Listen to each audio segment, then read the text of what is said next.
ਸਤਿ ਸ਼੍ਰੀ ਅਕਾਲ, ਨਮਸਕਾਰ, ਆਦਾਬ। ਜਿਸ ਤਰ੍ਹਾਂ ਆਪਾਂ ਸਾਰੇ ਜਾਣਦੇ ਹੀ ਹਾਂ ਕਿ ਪਿਛਲੇ 2-2.5 ਮਹੀਨੇ ਤੋਂ ਕਰੋਨਾ ਵਾਇਰਸ ਦੀ ਵਜ੍ਹਾ ਨਾਲ ਪੂਰੀ ਦੁਨੀਆ ਜਿਹੜੀ ਆ ਉਹ ਪਰੇਸ਼ਾਨ ਹੋਈ ਪਈ ਆ। ਲੋਕਡਾਊਨ ਹੋਏ ਪਏ ਆ, ਕਰਫਿਊ ਲੱਗੇ ਹੋਏ ਆ, ਲੋਕਾਂ ਦੇ ਕੰਮ ਬੰਦ ਹੋਏ ਪਏ ਆ। ਅਤੇ ਇਸ ਸਾਰੇ ਕੁਛ ਦੇ ਵਿੱਚੋਂ ਨਿਕਲ ਕੇ ਅੱਜ ਅਸੀਂ ਇੱਕ ਅਜਿਹਾ ਵਿਸ਼ਾ ਲੈ ਕੇ ਆਏ ਹਾਂ ਜਿਹਦੇ ਵਿੱਚ ਆਪਾਂ ਇਹ ਚਰਚਾ ਕਰਾਂਗੇ ਕਿ ਇਸ ਸਾਰੇ ਸਮੇਂ ਦੌਰਾਨ ਕੁਛ ਅਜਿਹਾ ਵੀ ਹੋਇਆ ਹੋਊਗਾ,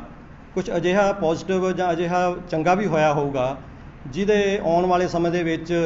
ਚੰਗੇ ਜਾਂ ਦੂਰਗਾਮੀ ਜਿਹੜੇ ਨਤੀਜੇ ਉਹ ਸਾਡੇ ਸਾਹਮਣੇ ਆਉਣਗੇ। ਅਤੇ ਇਸ ਵਿਸ਼ੇ ਦੇ ਉੱਤੇ ਚਰਚਾ ਕਰਨ ਵਾਸਤੇ ਅੱਜ ਸਾਡੇ ਨਾਲ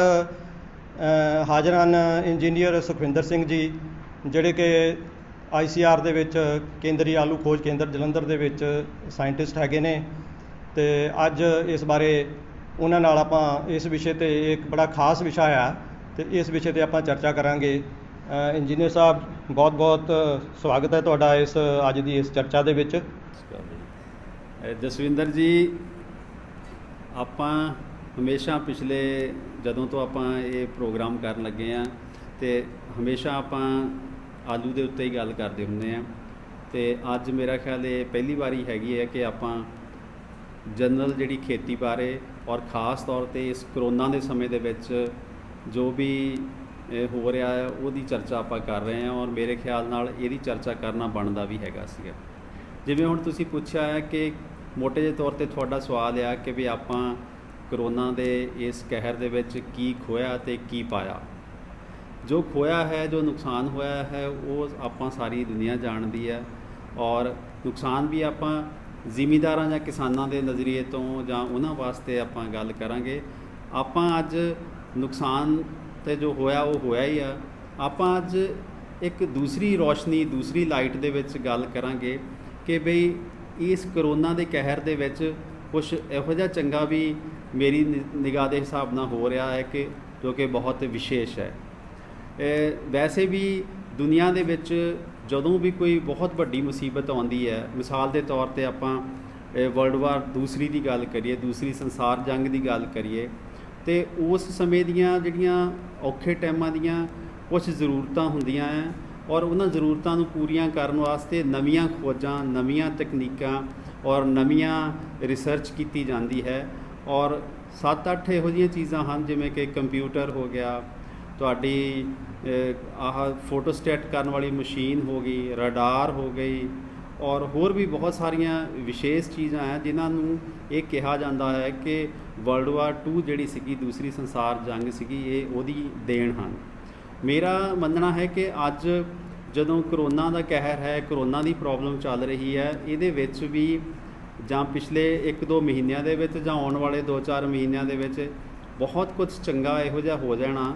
ਕਿ ਜਦੋਂ ਆਪਾਂ ਲੰਬੇ ਸਮੇਂ ਬਾਅਦ ਇਹਦਾ ਵਿਸ਼ਲੇਸ਼ਣ ਕਰਿਆ ਕਰਾਂਗੇ, ਚਰਚਾ ਕਰਿਆ ਕਰਾਂਗੇ, ਅਤੇ ਆਪਾਂ ਨੂੰ ਬੜੀ ਖੁਸ਼ੀ ਹੋਇਆ ਕਰੂਗੀ ਕਿ ਇਹਦੇ ਵਿੱਚ ਬਹੁਤ ਨਵੀਆਂ ਖੋਜਾਂ, ਨਵੀਆਂ ਕਾਢਾਂ ਔਰ ਨਵੀਆਂ ਤਕਨੀਕਾਂ ਵੀ ਆਈਆਂ। ਜੇ ਹੁਣ ਆਪਾਂ ਜਿਵੇਂ ਤੁਸੀਂ ਕਿਸਾਨਾਂ ਦੇ ਸਿਰਫ ਐਂਗਲ ਤੋਂ ਗੱਲ ਕਰੀਏ ਅਤੇ ਕਿਸਾਨਾਂ ਦੇ ਇਹ ਮਾਰਚ ਵਿੱਚ ਇਹ ਪ੍ਰੋਬਲਮ ਸ਼ੁਰੂ ਹੋਈ ਸੀਗੀ ਅਤੇ ਅੱਜ ਮਈ ਦੇ ਆਪਾਂ ਮੱਧ ਵਿੱਚ ਬੈਠੇ ਹਾਂ। ਅਤੇ ਜਦੋਂ ਮਾਰਚ ਵਿੱਚ ਪ੍ਰੋਬਲਮ ਆਈ ਸੀਗੀ ਉਦੋਂ ਬਹੁਤ ਸਾਰੇ ਜ਼ਿਮੀਂਦਾਰ ਸੀਗੇ ਜੋ ਆਲੂ ਸੰਭਾਲ ਰਹੇ ਸੀਗੇ, ਪਟਾਈ ਚੱਲ ਰਹੀ ਸੀਗੀ।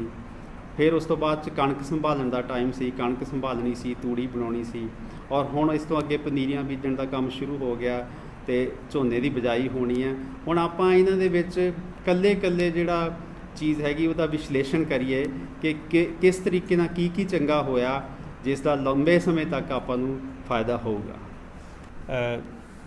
ਡਾਕਟਰ ਸਾਹਿਬ, ਗੱਲ ਇਸ ਤਰ੍ਹਾਂ ਵੀ ਆਪਾਂ ਜੇ ਇਸ ਸਮੇਂ ਦੌਰਾਨ ਗੱਲ ਕਰੀਏ ਕਿਸਾਨਾਂ ਦੇ ਐਂਗਲ ਤੋਂ, ਖੇਤੀ ਦੇ ਐਂਗਲ ਤੋਂ ਜੇ ਆਪਾਂ ਗੱਲ ਕਰੀਏ, ਅਤੇ ਇਸ ਪੂਰੇ ਸਮੇਂ ਦੌਰਾਨ ਕੀ ਐਸਾ ਵਿਸ਼ੇਸ਼ ਜਿਹੜਾ ਕਿਸਾਨਾਂ ਨੇ ਕੀਤਾ ਹੋਏਗਾ ਜਾਂ ਕੀ ਐਸਾ ਖਾਸ ਹੋਇਆ ਹੋਏਗਾ ਵੀ ਜਿਹੜਾ ਇੱਕ ਅੱਗੇ ਚੱਲ ਕੇ ਜਿਹਦੇ ਬੜੇ ਅੱਛੇ ਜਿਹੜੇ ਆ ਰਿਜ਼ਲਟ ਆਉਣਗੇ। ਖਾਸ ਕਰਕੇ ਜੇ ਆਪਾਂ ਆਲੂ ਦੀ ਖੇਤੀ ਦੇ ਨਾਲ ਦੀ ਗੱਲ ਕਰੀਏ ਤਾਂ ਆਲੂ ਦੀ ਖੇਤੀ ਦੇ ਵਿੱਚ ਐਸਾ ਕੀ ਇਸ ਸਮੇਂ ਦੌਰਾਨ ਖਾਸ ਹੋਇਆ ਹੋ ਸਕਦਾ ਹੈ ਤੁਹਾਡੇ ਹਿਸਾਬ ਨਾਲ? ਜਸਵਿੰਦਰ ਜੀ, ਜਿਸ ਵੇਲੇ ਸਮੱਸਿਆ ਸ਼ੁਰੂ ਹੋਈ ਉਸ ਵੇਲੇ ਆਲੂ ਦੀ ਲਗਭਗ ਅੱਧੀ ਕੁ ਪੁਟਾਈ ਹੋ ਚੁੱਕੀ ਸੀਗੀ। ਤੁਹਾਨੂੰ ਪਤਾ ਕਿ ਆਲੂ ਦੇ ਵਾਸਤੇ ਬਹੁਤ ਸਾਰੀ ਲੇਬਰ ਦੀ ਜ਼ਰੂਰਤ ਆਪਾਂ ਨੂੰ ਹੁੰਦੀ ਹੈ ਔਰ ਡਿੱਗਰ ਚੱਲਦੇ ਨੇ, ਫਿਰ ਉਹਨਾਂ ਦਾ ਜਿਹੜਾ ਢੇਰੀਆਂ ਲਗਾਉਣੀਆਂ, ਛਾਂਟੀ ਕਰਨੀ, ਕੋਲਡ ਸਟੋਰ ਭੇਜਣਾ, ਇਹ ਬਹੁਤ ਵੱਡਾ ਕੰਮ ਹੁੰਦਾ ਹੈ। ਇੱਕ ਵਾਰੀ ਤੇ ਅਸੀਂ ਵੀ ਔਰ ਜ਼ਿਮੀਂਦਾਰ ਭਰਾ ਵੀ ਸਾਰੇ ਬਹੁਤ ਇੱਕ ਚਿੰਤਾ ਵਿੱਚ ਆ ਗਏ ਸੀਗੇ ਕਿ ਸ਼ਾਇਦ ਆਲੂ ਵਰਗੀ ਫਸਲ ਸੰਭਾਲਣੀ ਆਪਾਂ ਨੂੰ ਬਹੁਤ ਮੁਸ਼ਕਿਲ ਹੋ ਜਾਵੇ। ਪਰ ਖੁਸ਼ੀ ਹੁੰਦੀ ਆ ਕਿ ਘੱਟ ਲੇਬਰ ਦੇ ਨਾਲ ਹੀ ਜ਼ਿਮੀਂਦਾਰ ਭਰਾਵਾਂ ਨੇ ਆਲੂ ਸੰਭਾਲਿਆ, ਇੱਕ ਦਾਣਾ ਵੀ ਖਰਾਬ ਨਹੀਂ ਹੋਣ ਦਿੱਤਾ, ਉਹਦਾ ਮੰਡੀਕਰਨ ਵੀ ਕੀਤਾ, ਉਹਨੂੰ ਸਟੋਰ ਵਿੱਚ ਵੀ ਭੇਜਿਆ ਗ੍ਰੇਡਿੰਗ ਕਰਨ ਤੋਂ ਬਾਅਦ। ਔਰ ਇਸ ਚੀਜ਼ ਦੇ ਵਿੱਚ ਜੇ ਦੇਖਿਆ ਜਾਵੇ ਤੇ ਕੋਈ ਮਸ਼ੀਨਰੀ ਦੇ ਵਿੱਚ ਜਾਂ ਕੋਈ ਹੋਰ ਵੱਡੀ ਤਬਦੀਲੀ ਤਾਂ ਨਹੀਂ ਆਈ, ਪਰ ਇਸ ਮੌਕੇ ਨੇ ਸਾਡੇ ਜ਼ਿਮੀਂਦਾਰ ਭਰਾਵਾਂ ਨੂੰ ਬੈਟਰ ਪਲੈਨਿੰਗ, ਵਧੀਆ ਪਲੈਨਿੰਗ ਔਰ ਮੈਨੇਜਮੈਂਟ ਔਰ ਉਹ ਜਿਹੜੀਆਂ ਚੀਜ਼ਾਂ ਦੇ ਵਿੱਚ ਉਹਨਾਂ ਨੂੰ ਮਾਹਿਰ ਬਣਾਇਆ ਕਿ ਕਿਵੇਂ ਘੱਟੋ ਘੱਟ ਲੇਬਰ ਨਾਲ, ਕਿਵੇਂ ਉਹਨਾਂ ਦੀ ਸੋਸ਼ਲ ਡਿਸਟੈਂਸਿੰਗ ਰੱਖਦੇ ਹੋਇਆਂ ਔਰ ਕਿਸ ਤਰੀਕੇ ਨਾਲ ਮਾਲ ਨੂੰ ਸਟੋਰ ਦੇ ਵਿੱਚ ਪਹੁੰਚਾਉਣਾ ਹੈਗਾ। ਅਤੇ ਇੰਨਾ ਵੱਡਾ ਜਿਹੜਾ ਕੰਮ ਸੀਗਾ ਉਹਨੂੰ ਜਿਸ ਕਾਬਲੀਅਤ ਨਾਲ, ਜਿਸ ਤਰੀਕੇ ਨਾਲ ਵਧੀਆ ਮੈਨੇਜਮੈਂਟ ਨਾਲ ਜ਼ਿਮੀਂਦਾਰ ਵੀਰਾਂ ਨੇ ਸੰਭਾਲਿਆ, ਮੇਰਾ ਮੰਨਣਾ ਆ ਕਿ ਉਸ ਇੱਕ ਆਲੂ ਦੀ ਸੰਭਾਲ ਨੇ ਉਹਨਾਂ ਨੂੰ ਇੱਕ ਬੈਟਰ ਮੈਨੇਜਰ, ਇੱਕ ਬੈਟਰ ਪਲੈਨਰ ਦੇ ਤੌਰ ਦੇ ਉੱਤੇ ਉਹਨਾਂ ਦੀ ਸਮਝ ਵਿੱਚ ਵਾਧਾ ਹੋਇਆ ਹੈ। ਆਲੂ ਦੀ ਜਿਹੜੀ ਇਸ ਸੀਜ਼ਨ ਦਾ ਜਿਹੜੀ ਇਹ ਸਾਡੀ ਪ੍ਰਾਪਤੀ ਮੰਨੀ ਜਾਊਗੀ। ਔਰ ਇਸ ਤੋਂ ਬਾਅਦ ਜਿਹੜੇ ਕੋਲਡ ਸਟੋਰ ਦੇ ਮਾਲਕ ਨੇ ਉਹ ਵੀ ਆਮ ਤੌਰ 'ਤੇ ਜ਼ਿਮੀਂਦਾਰ ਹੀ ਹੁੰਦੇ ਨੇ, ਉਹਨਾਂ ਨੇ ਵੀ ਇੱਕ ਪੂਰੇ ਡਿਸਿਪਲਿਨ ਦੇ ਵਿੱਚ ਕਿਸ ਤਰੀਕੇ ਨਾਲ ਆਲੂ ਨੂੰ ਰਿਸੀਵ ਕਰਨਾ, ਕਿਸ ਤਰੀਕੇ ਨਾਲ ਅੱਗੇ ਸਟੋਰ ਦੇ ਵਿੱਚ ਲਗਾਉਣਾ, ਉਸ ਚੀਜ਼ ਨੂੰ ਵੀ ਉਹਨਾਂ ਨੇ ਵੀ ਸਿੱਖਿਆ ਹੈ। ਇਸ ਤਰੀਕੇ ਨਾਲ ਮੁੱਖ ਤੌਰ 'ਤੇ ਜਿੰਨੀਆਂ ਵੀ ਧਿਰਾਂ ਆਲੂ ਦੀ ਖੇਤੀ ਦੇ ਨਾਲ ਜੁੜੀਆਂ ਹੋਈਆਂ ਸੀ, ਚਾਹੇ ਉਹ ਮਜ਼ਦੂਰ ਹੋਣ, ਚਾਹੇ ਉਹ ਜ਼ਿਮੀਂਦਾਰ ਹੋਣ, ਚਾਹੇ ਉਹ ਕੋਲਡ ਸਟੋਰ ਓਨਰਸ ਹੋਣ, ਉਹਨਾਂ ਸਾਰਿਆਂ ਨੇ ਇਹਦੇ ਵਿੱਚੋਂ ਅੱਛੀ ਮੈਨੇਜਮੈਂਟ ਸਿੱਖੀ ਹੈ। ਡਾਕਟਰ ਸਾਹਿਬ, ਇਹ ਤਾਂ ਗੱਲ ਹੋ ਗਈ ਵੀ ਆਲੂ ਲੋਕਾਂ ਨੇ ਬਹੁਤ ਵਧੀਆ, ਜਿਸ ਤਰ੍ਹਾਂ ਤੁਸੀਂ ਦੱਸਿਆ ਵੀ ਬਹੁਤ ਵਧੀਆ ਤਰੀਕੇ ਨਾਲ ਸਾਰੇ ਕੰਮ ਕਰ ਲਿਆ, ਅਤੇ ਜਿਹੜੇ ਇਹਦੇ ਨਾਲ ਬਾਕੀ ਫਸਲਾਂ ਵੀ ਹੁੰਦੀਆਂ, ਜਿਸ ਤਰ੍ਹਾਂ ਕਣਕ ਆ, ਆਪਾਂ ਕਣਕ ਦੀ ਗੱਲ ਕਰੀਏ ਅਤੇ ਕਣਕ ਦੇ ਮਾਮਲੇ ਦੇ ਵਿੱਚ ਇਹ ਸਮੇਂ ਦੇ ਵਿੱਚ ਕਿਸ ਤਰ੍ਹਾਂ ਰਿਹਾ, ਤੁਹਾਡਾ ਕੀ ਖਿਆਲ ਹੈ ਇਹਦੇ ਬਾਰੇ? ਜਸਵਿੰਦਰ ਜੀ, ਕਣਕ ਦਾ ਕੰਮ ਵੀ ਛੋਟਾ ਕੰਮ ਨਹੀਂ ਸੀਗਾ, ਕੰਮ ਬਹੁਤ ਵੱਡਾ ਸੀਗਾ। ਲੱਖਾਂ ਟਨ ਕਣਕ ਆਪਾਂ ਲਗਭਗ 10 ਦਿਨਾਂ ਦੇ ਵਿੱਚ, ਕਣਕ ਦਾ ਸੀਜ਼ਨ ਹੀ ਲਗਭਗ ਪੰਜਾਬ ਦੇ ਵਿੱਚ 10 ਦਿਨਾਂ ਦਾ ਹੁੰਦਾ ਆ। 10 ਦਿਨ ਦੇ ਵਿੱਚ ਬੇਤਹਾਸ਼ਾ ਕੰਬਾਈਨਾਂ ਨੇ ਚੱਲ ਕੇ ਕਣਕ ਕੱਟਣੀ ਸੀ। ਕੱਟਣ ਤੋਂ ਬਾਅਦ 'ਚ ਉਹ ਮੰਡੀਆਂ ਵਿੱਚ ਜਾਣੀ ਸੀਗੀ ਔਰ ਸ਼ੁਰੂ ਵਿੱਚ ਇਹ ਕਿਹਾ ਜਾ ਰਿਹਾ ਸੀਗਾ ਕਿ ਇਹ ਸਾਰੇ ਪ੍ਰੋਸੈਸ ਨੂੰ ਘੱਟੋ ਘੱਟ 2 ਮਹੀਨੇ ਲੱਗ ਜਾਣੇ ਆ। ਪਰ ਵਿਸ਼ਵਾਸ ਕਰਿਓ, ਮੌਸਮ ਵੀ ਖਰਾਬ ਰਿਹਾ, ਚੰਗੇ ਤਰੀਕੇ ਨਾਲ ਬਹੁਤ ਵਧੀਆ ਦਿਨ ਲੱਗੇ ਵੀ ਨਹੀਂ, ਫਿਰ ਵੀ ਉਹ ਜਿਹੜਾ 10 ਕੁ ਦਿਨਾਂ ਦੇ ਵਿੱਚ ਕੰਮ ਹੁੰਦਾ ਸੀਗਾ, ਮੈਨੂੰ ਲੱਗਦਾ ਇੱਕ ਅੰਦਾਜ਼ਾ ਜਿਹਾ ਹੈ ਕਿ 20 ਤੋਂ 25 ਦਿਨਾਂ ਦੇ ਵਿੱਚ ਇੱਕ ਇੱਕ ਦਾਣਾ ਕਣਕ ਦਾ ਪੂਰੀ ਤਰ੍ਹਾਂ ਵਧੀਆ ਤਰੀਕੇ ਨਾਲ ਕਟਾਈ ਹੋ ਕੇ ਮੰਡੀ ਵਿੱਚ ਪਹੁੰਚ ਗਿਆ। ਲੋਕਾਂ ਦੇ ਪਤਾ ਚੱਲਿਆ ਕਿ ਜਿਹੜੀ ਉਹਦੀ ਖਾਤਿਆਂ 'ਚ ਪੈਸੇ ਵਗੈਰਾ ਵੀ ਸਮੇਂ 'ਤੇ ਆ ਗਏ ਔਰ ਉਸ ਤੋਂ ਬਾਅਦ 'ਚ ਹੁਣ ਤੂੜੀ ਬਣਾਉਣ ਦਾ ਕੰਮ ਵੀ ਲਗਭਗ ਖਤਮ ਹੋ ਚੁੱਕਿਆ। ਲਗਭਗ ਮੈਂ ਇਹ ਕਹਿ ਰਿਹਾ, ਇਹਦੇ ਵਿੱਚ ਫਿਰ ਕਮਾਲ ਦੀ ਜਿਹੜੀ ਮੈਨੇਜਮੈਂਟ, ਕਮਾਲ ਦੀ ਪਲੈਨਿੰਗ ਸਾਡੇ ਜ਼ਿਮੀਂਦਾਰ ਭਰਾਵਾਂ ਦੀ ਮੰਨੀ ਜਾਊਗੀ। ਕਿ ਬਹੁਤ ਬੰਦਿਆਂ ਨਾਲ ਮੇਰੀ ਗੱਲ ਹੋਈ, ਬਹੁਤ ਸਾਰੇ ਜ਼ਿਮੀਂਦਾਰਾਂ ਨਾਲ, ਉਹ ਕਹਿੰਦੇ ਕਿ ਜੀ ਜਿੰਨਾ ਸੁੱਖ ਸ਼ਾਂਤੀ ਆਰਾਮ ਨਾਲ ਇਸ ਵਾਰ ਸਾਡਾ ਕੰਮ ਖਤਮ ਹੋਇਆ, ਇੰਨਾ ਤਾਂ ਕਦੇ ਹੋਇਆ ਹੀ ਨਹੀਂ ਸੀ ਇੰਨੇ ਆਰਾਮ ਨਾਲ। ਅਤੇ ਇੱਥੋਂ ਇਹ ਲੱਗਦਾ ਹੈਗਾ ਕਿ ਜਿਹੜੀ ਇਸ ਭੀੜ ਮੌਕੇ ਲੋਕਾਂ ਨੇ ਇੱਕ ਚੰਗੇ ਮੈਨੇਜਰ, ਇੱਕ ਕਿਸਾਨਾਂ ਨੇ ਇੱਕ ਚੰਗੇ ਮੈਨੇਜਰ ਦੇ ਰੂਪ ਦੇ ਵਿੱਚ ਆਪਣੇ ਆਪ ਨੂੰ ਸਥਾਪਿਤ ਕਰ ਲਿਆ। ਜੇ ਹੁਣ ਭਵਿੱਖ ਦੇ ਵਿੱਚ ਕਦੀ ਉਹਨਾਂ ਨੂੰ ਇੱਦਾਂ ਦਾ ਔਖਾ ਟਾਈਮ ਆਊਗਾ ਅਤੇ ਉਹਨਾਂ ਦਾ ਕੌਨਫੀਡੈਂਸ ਲੈਵਲ ਇੰਨਾ ਹਾਈ ਹੋ ਗਿਆ ਆ ਕਿ ਉਹਨਾਂ ਨੂੰ ਪਤਾ ਲੱਗ ਗਿਆ ਕਿ ਘੱਟ ਲੇਬਰ, ਘੱਟ ਸਾਧਨ ਔਰ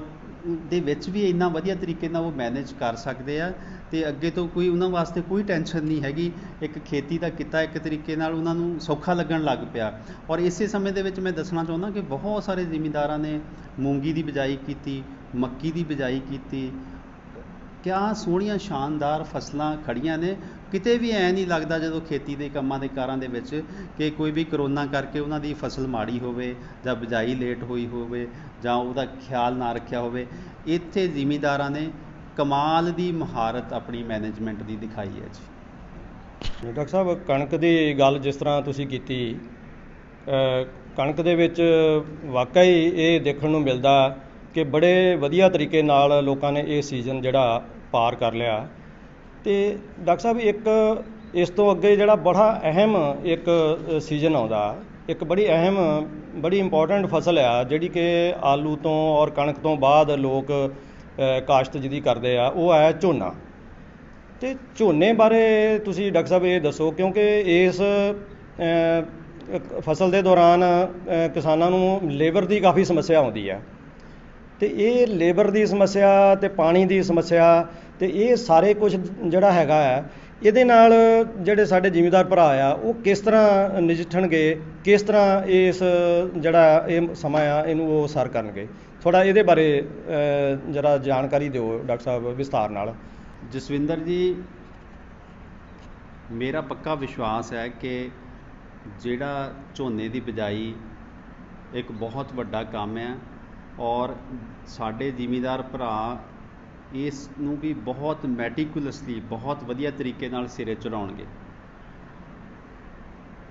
ਖਾਸ ਮੈਂ ਜ਼ਿਕਰ ਕਰਨਾ ਚਾਹੁੰਦਾ ਹਾਂ ਕਿ ਜਿਹੜੀ ਰਵਾਇਤੀ ਤਰੀਕਾ ਸੀ ਆਪਣਾ ਝੋਨੇ ਦੀ ਬਿਜਾਈ ਦਾ, ਉਹ ਸੀਗਾ ਕਿ ਪਨੀਰੀ ਆਪਾਂ ਖੇਤ ਵਿੱਚ ਤਿਆਰ ਕਰਦੇ ਸੀਗੇ ਔਰ ਕੱਦੂ ਕਰਕੇ ਆਪਾਂ ਲਗਾਉਂਦੇ ਸੀਗੇ। ਉਹ ਪਹਿਲਾਂ 20 ਜੂਨ ਤੋਂ ਹੁੰਦਾ ਸੀ, ਫਿਰ 13 ਜੂਨ ਦੇ ਆਸ-ਪਾਸ ਤੋਂ ਗੌਰਮੈਂਟ ਨੇ ਅਲਾਓ ਕਰ ਦਿੱਤਾ ਸੀਗਾ। ਇਸ ਦੇ ਨਾਲ ਲਗਭਗ 3-4 ਵਿਧੀਆਂ ਹੋਰ ਸੀਗੀਆਂ, ਜਿਵੇਂ ਕਿ ਜਿਹੜਾ ਪੈਡੀ ਟਰਾਂਸਪਲਾਂਟਰ ਹੈ, ਜਿਹੜੀ ਮਸ਼ੀਨ ਹੈਗੀ ਆ ਜਿਹੜੀ ਆਪਣੇ ਆਪ ਲਗਾਉਂਦੀ ਹੈ, ਉਹਦੇ ਵਾਸਤੇ ਯੂਨੀਵਰਸਿਟੀ ਕਹਿੰਦੀ ਸੀ ਬਹੁਤ ਸਾਲਾਂ ਤੋਂ। ਫਿਰ ਜਿਹੜੀ DSR ਵਿਧੀ ਹੈ, ਜਿਹੜੀ ਕਿ ਡਾਇਰੈਕਟ ਸੀਡਡ ਰਾਈਸ ਜਿਹਨੂੰ ਕਹਿੰਦੇ, ਜਿਹਦੇ ਵਿੱਚ ਚੌਲਾਂ ਨੂੰ ਜਾਂ ਰਾਈਸ ਨੂੰ ਕਣਕ ਵਾਂਗੂ ਬੀਜਿਆ ਜਾਂਦਾ ਹੈ। ਫਿਰ ਕੁਛ ਵੱਟਾਂ ਦੇ ਉੱਤੇ ਜੀਰੀ ਲਾਉਣ ਦੀ ਵੀ ਗੱਲ ਕਰਦੇ ਸੀਗੇ ਔਰ ਬੈੱਡ ਦੇ ਉੱਤੇ ਵੀ ਜੀਰੀ ਲਗਾਉਣ ਦਾ ਜ਼ਿਕਰ ਕਰਦੇ ਸੀਗੇ ਕਿ ਇਹਨਾਂ ਸਾਰੀਆਂ ਵਿਧੀਆਂ ਦੇ ਵਿੱਚ ਜੇ ਕਿਹਾ ਜਾਂਦਾ ਸੀਗਾ ਕਿ ਵੀ ਪੈਦਾਵਾਰ ਵੀ ਅੱਛੀ ਹੁੰਦੀ ਹੈ ਔਰ ਕੁਛ ਵਿਧੀਆਂ ਦੇ ਵਿੱਚ ਪਾਣੀ ਦੀ ਵੀ ਕਾਫੀ ਬਚਤ ਹੁੰਦੀ ਹੈ, ਜਿਵੇਂ ਕਿ DSR ਵਿਧੀ ਦੇ ਵਿੱਚ ਜਾਂ ਵੱਟਾਂ ਦੇ ਉੱਪਰ। ਇਹ ਜਿੰਨੀਆਂ ਵੀ ਇਹ ਨਵੀਆਂ ਤਕਨੀਕਾਂ ਸੀਗੀਆਂ, ਪਿਛਲੇ ਬਹੁਤ ਸਾਲਾਂ ਤੋਂ ਯੂਨੀਵਰਸਿਟੀ ਕਹਿ ਰਹੀ ਸੀਗੀ ਜਾਂ ਜਿਹੜੇ ਪ੍ਰੋਗਰੈਸਿਵ ਜ਼ਿਮੀਂਦਾਰ ਕਹਿ ਰਹੇ ਸੀਗੇ, ਉਹਨਾਂ ਦੇ ਵੱਲ ਸਾਡੇ ਜ਼ਿਮੀਂਦਾਰਾਂ ਦਾ ਰੁਝਾਨ ਬਹੁਤ ਘੱਟ ਸੀਗਾ, ਕਿਉਂਕਿ ਉਹਨਾਂ ਕੋਲ ਲੇਬਰ ਹੁੰਦੀ ਸੀਗੀ ਔਰ ਉਸੇ ਰਿਵਾਇਤੀ ਤਰੀਕੇ ਨਾਲ ਉਹ ਕੰਮ ਕਰਦੇ ਸੀਗੇ। ਪਰ ਅੱਜ ਹੁਣ ਮੈਂ ਦੇਖ ਰਿਹਾ ਹਾਂ ਕਿ ਜਦੋਂ ਲੇਬਰ ਦੀ ਕਮੀ ਹੈ, ਬਹੁਤ ਸਾਰੀ ਲੇਬਰ ਜਿਹੜੀ ਹੈ ਵਾਪਸ ਬਿਹਾਰ ਜਾਂ UP ਵੱਲ ਨੂੰ ਵਾਪਸ ਜਾ ਰਹੀ ਹੈ ਔਰ ਅੱਜ ਦੇ ਸਮੇਂ ਦੇ ਵਿੱਚ ਜਿਹੜਾ ਸੋਸ਼ਲ ਮੀਡੀਆ ਹੈਗਾ ਆ, WhatsApp, Facebook ਜਾਂ ਤੁਹਾਡਾ YouTube ਕਹਿ ਲਓ, ਇਹ ਕਮਾਲ ਦਾ ਰੋਲ ਪਲੇ ਕਰ ਰਹੀ ਆ। ਔਰ ਇਹ ਜਿਹੜੀਆਂ ਨਵੀਆਂ ਵਿਧੀਆਂ ਜਿਨ੍ਹਾਂ ਦੀ ਮੈਂ ਗੱਲ ਕੀਤੀ ਹੈ ਕਿ ਪੈਡੀ ਟਰਾਂਸਪਲਾਂਟਰ ਦਾ ਇਸਤੇਮਾਲ ਕਰਨਾ ਔਰ ਉਸ ਤੋਂ ਬਾਅਦ ਦੇ ਵਿੱਚ DSR ਕਰਨਾ, ਡਾਇਰੈਕਟ ਜਿਹੜਾ ਸੀਡ ਬੀਜਣਾ, ਫਿਰ ਵੱਟਾਂ 'ਤੇ ਲਗਾਉਣਾ ਜਾਂ ਬੈੱਡਾਂ ਦੇ ਉੱਪਰ ਲਗਾਉਣਾ, ਜਾਂ ਕੋਈ ਹੋਰ ਨਵੀਆਂ ਤਕਨੀਕਾਂ ਜਿਹੜੀਆਂ ਇਸਤੇਮਾਲ ਕਰਕੇ ਝੋਨਾ ਲਗਾਉਣਾ ਜਿਸ ਦੇ ਵਿੱਚ ਪਾਣੀ ਵੀ ਬਚੇ, ਲੇਬਰ ਵੀ ਘੱਟ ਲੱਗੇ, ਉਹਦੇ ਉੱਤੇ ਜਿਹੜੇ ਜ਼ਿਮੀਂਦਾਰ ਆ ਪੂਰੇ ਜ਼ੋਰ ਸ਼ੋਰ ਨਾਲ ਸੋਸ਼ਲ ਮੀਡੀਆ ਦੇ ਥਰੂ ਸਿੱਖ ਰਹੇ ਆ, ਜੋ ਉਹਨਾਂ ਦੇ ਤਜਰਬੇ ਦੂਸਰਿਆਂ ਨੂੰ ਸਿਖਾ ਰਹੇ ਆ ਔਰ ਇੰਨੀ ਜ਼ਬਰਦਸਤ ਤਿਆਰੀ ਹੋ ਰਹੀ ਹੈ। ਇੱਕ ਜੰਗੀ ਪੱਧਰ 'ਤੇ ਜਿਹੜਾ ਲਰਨਿੰਗ ਦਾ ਮਾਹੌਲ, ਜਿਹੜਾ ਸਿੱਖਣ ਦਾ ਜਿਹੜਾ ਮਾਹੌਲ ਹੈ, ਇੰਨਾ ਜੰਗੀ ਪੱਧਰ 'ਤੇ ਚੱਲ ਰਿਹਾ ਹੈ ਕਿ ਲੱਖਾਂ ਜ਼ਿਮੀਂਦਾਰ ਇਹ ਨਵੀਆਂ ਵਿਧੀਆਂ ਨੂੰ ਥੋੜ੍ਹੇ ਏਰੀਏ ਦੇ ਵਿੱਚ ਕੋਸ਼ਿਸ਼ ਕਰਨਗੇ, ਟਰਾਈ ਕਰਨਗੇ। ਔਰ ਇਹਦੇ ਵਿੱਚ ਕੀ ਹੈਗਾ ਕਿ ਵੀ ਮੈਂ ਇਹੀ ਚੀਜ਼ਾਂ ਨੂੰ ਦੇਖ ਕੇ ਪਿਛਲੇ ਲਗਭਗ 15-20 ਦਿਨ ਤੋਂ ਦੇਖ ਰਿਹਾ ਕਿ ਵੀ ਜ਼ਿਮੀਂਦਾਰ ਜਿਹੜੇ ਹੈਗੇ ਆ ਉਹ ਇਸ ਵੇਲੇ ਖੋਜੀ, ਇੰਜੀਨੀਅਰ ਔਰ ਸਾਇੰਸਦਾਨ ਬਣੇ ਬੈਠੇ ਆ ਔਰ ਕਮਾਲ ਦੀ ਸਾਇੰਸ ਉਹ ਕਰ ਰਹੇ ਆ। ਦੇਖੋ ਤੁਸੀਂ ਇਸੇ ਸਮੇਂ ਦੇ ਵਿੱਚ ਜਿਹੜੀਆਂ ਨਾਰਮਲ ਸੀਡ ਡਰਿੱਲਾਂ ਹੁੰਦੀਆਂ ਨੇ, ਸੀਡ ਡਰਿੱਲ ਮਸ਼ੀਨ ਹੁੰਦੀ ਕਣਕ ਵਾਸਤੇ, ਜਿਹੜੀ ਲਗਭਗ 40 ਤੋਂ 50 ਕਿਲੋ ਬੀਜ ਕਣਕ ਦਾ ਪਾਉਂਦੀ ਆ, ਉਹਨੂੰ ਕੋਈ ਜ਼ਿਮੀਂਦਾਰ ਤਾਂ ਉਹਦੇ ਵਿੱਚ ਡਿਜ਼ਾਈਨ ਦੇ ਵਿੱਚ ਬਦਲਾਅ ਕਰਕੇ ਉਹਦੇ ਵਿੱਚ ਜਿੱਥੋਂ ਦੀ ਖਾਦ ਕਿਰਨੀ ਸੀ ਉੱਥੋਂ ਦੀ ਬੀਜ ਕੇਰ ਰਿਹਾ 10 ਕਿਲੋ, ਕੋਈ ਉਹਦੀ ਗਰਾਰੀ ਬਦਲ ਰਿਹਾ ਆ, ਕੋਈ ਉਹਦੀ ਚੈਨ ਦਾ ਸਿਸਟਮ ਬਦਲ ਰਿਹਾ ਆ, ਕੋਈ ਉਹ DSR ਵਾਸਤੇ ਪਿੱਛੇ ਉਹਦੇ ਸਪਰੇਅ ਸਿਸਟਮ ਲਗਾ ਰਿਹਾ ਆ। ਮੈਂ ਕਹਿੰਦਾ ਉਹਦੇ ਵਿੱਚ ਬੇਤਹਾਸ਼ਾ ਤਬਦੀਲੀਆਂ ਹੋ ਰਹੀਆਂ ਆ। ਇਸੇ ਤਰੀਕੇ ਨਾਲ ਤੁਹਾਡਾ ਜਿਹੜਾ ਹੈਪੀ ਸੀਡਰ ਆ ਉਹਦੇ ਵਿੱਚ ਤਬਦੀਲੀਆਂ ਹੋ ਰਹੀਆਂ ਆ ਝੋਨੇ ਦਾ ਬੀਜ ਕੇਰਨ ਵਾਸਤੇ। ਔਰ ਜ਼ਿਮੀਂਦਾਰ ਜਿਹੜੀ ਪੈਡੀ ਟਰਾਂਸਪਲਾਂਟਰ ਆ ਉਹਦੇ ਵਾਸਤੇ ਪਨੀਰੀ ਕਿਵੇਂ ਉਗਾਉਣੀ ਹੈ, ਪਨੀਰੀ ਉਗਾਉਣ ਵਾਸਤੇ ਮੈਟ ਦੇ ਉੱਪਰ ਕਿਸ ਤਰੀਕੇ ਨਾਲ ਮਿੱਟੀ ਪਾਉਣੀ ਆ, ਫਿਰ ਸੀਡ ਪਾਉਣਾ, ਫਿਰ ਉੱਪਰੋਂ ਕਵਰ ਕਰਨਾ ਆ। ਅਤੇ ਇਸ ਤਰੀਕੇ ਨਾਲ ਅਣਗਿਣਤ ਜਿਹੜੀਆਂ ਵੀਡੀਓਜ਼ ਤੁਹਾਡੀਆਂ YouTube ਦੇ ਉੱਤੇ ਆ ਰਹੀਆਂ, ਜਿਹਦੇ ਵਿੱਚ ਜ਼ਿਮੀਂਦਾਰ ਲੋਕਲ ਜਿਹੜੇ ਫੈਬਰੀਕੇਟਰ ਹੈ, ਜਿਹੜੇ ਦੁਕਾਨਦਾਰ ਹੈਗੇ ਆ, ਜਾਂ ਖੇਤੀਬਾੜੀ ਦੇ ਅਫਸਰ ਆ, ਇਹ ਮਿਲ ਕੇ ਸਾਰੇ ਇੱਕ ਐਸਾ ਕਮਾਲ, ਇੱਕ ਐਸਾ ਰੈਵੋਲੂਸ਼ਨ ਔਰ ਇੱਕ ਐਸਾ ਕ੍ਰਾਂਤੀਕਾਰੀ ਕੰਮ ਕਰ ਰਹੇ ਹੈਗੇ ਆ ਕਿ ਮੈਨੂੰ ਲੱਗਦਾ ਆ ਕਿ ਝੋਨੇ ਦੀ ਬਿਜਾਈ ਦੇ ਵਿੱਚ ਇਹਨਾਂ ਨੇ ਜਿਹੜੀ ਮਿਲ ਕੇ ਜਿਹੜੀ ਸਿਨਰਜੀ ਜਿਹੜੀ ਇੱਕ ਇਹੋ ਜਿਹੀ ਬਣ ਰਹੀ ਹੈ ਕਿ ਝੋਨੇ ਦੀ ਬਿਜਾਈ ਵੀ ਇਹਨਾਂ ਨੇ ਸਮੇਂ ਸਿਰ ਕਰ ਲੈਣੀ ਹੈ। ਔਰ ਇਸ ਤੋਂ ਬਾਅਦ ਦੇ ਵਿੱਚ ਇਹ ਬਹੁਤ ਸਾਰੀਆਂ ਤਕਨੀਕਾਂ ਇਹੋ ਜਿਹੀਆਂ ਜਿਹੜੀਆਂ ਇਹਨਾਂ ਦੀ ਜ਼ਿੰਦਗੀ ਦਾ ਪੱਕਾ ਹਿੱਸਾ ਬਣ ਜਾਣੀਆਂ ਆ। ਔਰ ਇਹ ਜਿਹੜੇ ਸਾਡੇ ਜ਼ਿਮੀਂਦਾਰ ਜਿਹੜੇ ਇੰਜੀਨੀਅਰ ਜਾਂ ਸਾਇੰਸਦਾਨ ਅੱਜ ਬਣੇ ਹੋਏ ਆ, ਇਹਨਾਂ ਦੀ ਜਿਹੜੀ ਇਹ ਯੋਗਦਾਨ ਆ, ਇਹਨੂੰ ਲੰਬੇ ਸਮੇਂ ਤੱਕ ਯਾਦ ਕੀਤਾ ਜਾਊਗਾ। ਡਾਕਟਰ ਸਾਹਿਬ, ਇਹ ਤਾਂ ਬਹੁਤ ਇੰਪੋਰਟੈਂਟ ਜਾਣਕਾਰੀ ਜਿਹੜੀ ਤੁਸੀਂ ਦਿੱਤੀ ਆ ਵੀ ਲੋਕ ਸਾਡੇ ਜ਼ਿਮੀਂਦਾਰ ਭਰਾ ਜਿਹੜੇ ਆ ਵੀ ਆਉਣ ਵਾਲੇ ਫਸਲ ਜਿਹੜੀ ਆ ਝੋਨਾ ਆ ਉਹਨੂੰ ਵਧੀਆ ਤਰੀਕੇ ਨਾਲ ਪੂਰਾ ਕਰਨ ਵਾਸਤੇ, ਨੇਪਰੇ ਚਾੜ੍ਹਨ ਵਾਸਤੇ ਇਹ ਜਿਹੜੀਆਂ ਨਵੀਆਂ ਤਕਨੀਕਾਂ ਆ ਉਹਨਾਂ ਦਾ ਸਹਾਰਾ ਜਿਹੜਾ ਲੈ ਰਹੇ ਆ ਔਰ ਉਹਨਾਂ ਨੂੰ ਮਤਲਬ ਉਹਨਾਂ ਦੇ ਵਿੱਚ ਕਾਮਯਾਬ ਹੋਣ ਦੀ ਕੋਸ਼ਿਸ਼ ਕਰ ਰਹੇ ਆ। ਅਤੇ ਇਹ ਤਾਂ ਆਉਣ ਵਾਲੇ ਸਮੇਂ ਦੇ ਵਿੱਚ ਇੱਕ ਬਹੁਤ ਵਧੀਆ ਹੋਊਗਾ, ਇਹਦਾ ਰਿਜ਼ਲਟ ਆਉਣਗੇ। ਅਤੇ ਇਹਦੇ ਨਾਲ ਡਾਕਟਰ ਸਾਹਿਬ ਮੈਂ ਇੱਕ ਸਵਾਲ ਮੇਰੇ ਮਨ 'ਚ ਇਹ ਵੀ ਆਉਂਦਾ ਕਿ ਇਹ ਸਾਰਾ ਕੁਛ ਕਰਨ ਦੇ ਨਾਲ, ਜਿਸ ਤਰ੍ਹਾਂ ਲੋਕਡਾਊਨ ਦੇ ਦੌਰਾਨ ਹੀ ਸਾਡੇ ਜਿਹੜੇ ਜ਼ਿਮੀਂਦਾਰ ਭਰਾ ਆ ਉਹਨਾਂ ਨੇ ਆਪਣੇ ਇਹ ਸਾਰੇ ਕੰਮ, ਘੱਟ ਲੇਬਰ, ਘੱਟ ਪਾਣੀ, ਘੱਟ ਜਿਹੜੀ ਆ ਸਾਰਾ ਕੁਛ ਸਪੋਰਟ ਆ, ਉਹ ਸਾਰੇ ਕੁਛ ਦੇ ਨਾਲ ਜਿਸ ਤਰ੍ਹਾਂ ਇਹ ਸਿਰੇ ਚੜ੍ਹਾਏ ਆ ਅਤੇ ਇਹਦੇ ਨਾਲ ਸਾਡੇ ਜਿਹੜਾ ਜ਼ਿਮੀਂਦਾਰ ਭਰਾ ਆ ਉਹਨਾਂ ਦਾ ਵੀ ਮਾਣ ਸਨਮਾਨ ਜਿਹੜਾ ਸਾਡੇ ਸਮਾਜ ਦੇ ਵਿੱਚ ਬਣਿਆ। ਤੁਸੀਂ ਕੀ ਸੋਚਦੇ ਹੋ ਇਹਦੇ ਬਾਰੇ 'ਚ? ਜਸਵਿੰਦਰ ਸਿੰਘ ਜੀ, ਮੇਰਾ ਖਿਆਲ ਹੈ